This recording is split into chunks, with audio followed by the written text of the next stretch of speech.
নমস্কার। কবিগুরু রবীন্দ্রনাথ ঠাকুরের কবিতা বীরপুরুষ। মনে করো যেন বিদেশ ঘুরে মাকে নিয়ে যাচ্ছে অনেক দূরে।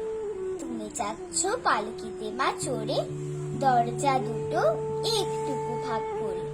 আমি যাচ্ছি রাঙা ঘোড়ার পরে, ডগবগিয়ে তোমার পাশে। রাস্তা থেকে ঘোড়ার খুঁড়ে খুঁড়ে রাঙা ধুলোয় মেঘ উড়ে আসে। সন্ধ্যে সূর্য নামে বাড়ে, এলেম যেন জোড়া দেখে। ধুধু করে যেদিক পানে চাই, কোনোখানে জনমানব নাই। তুমি যেন আপন মনে তাই ভয় পেয়েছ, ভাবছ এলেম কোথা।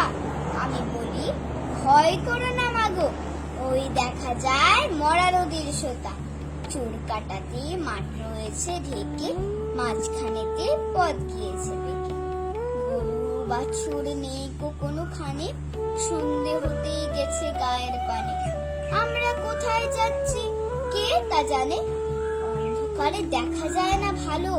তুমি যেন বললে আমায় ডেকে, দিঘির ধারে ওই যে কিসের আলো।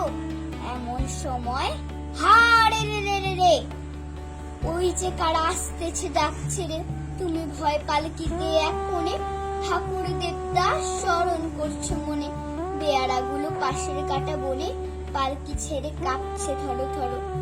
আমি যেন তোমায় বলছি ডেকে, আমি আছি, ভয় কেন মা করো।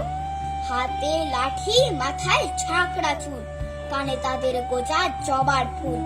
আমি বলি দাঁড়া, খবরদার, একটা কাছে আসিস যদি আর। এই চেয়ে দেখ আমার তলোয়ার, টুকরো করে দেবো তোদের ছেড়ে।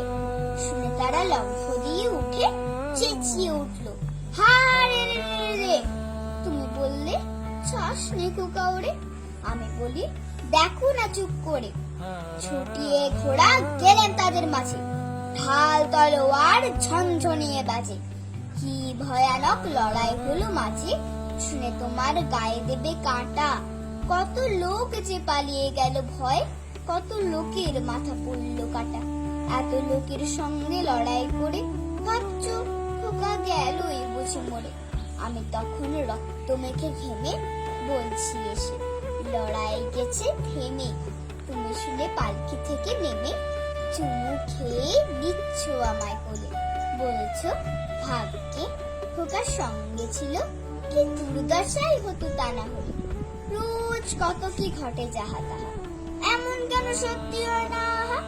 ঠিক যেন এক গল্প হতো তবে, শুনতো যারা অবাক হতো সবে। দাদা বলতো কেমন করে হবে, খোকার গায়ে এত কি জোর আছে।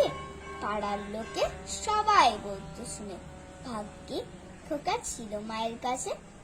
নমস্কার।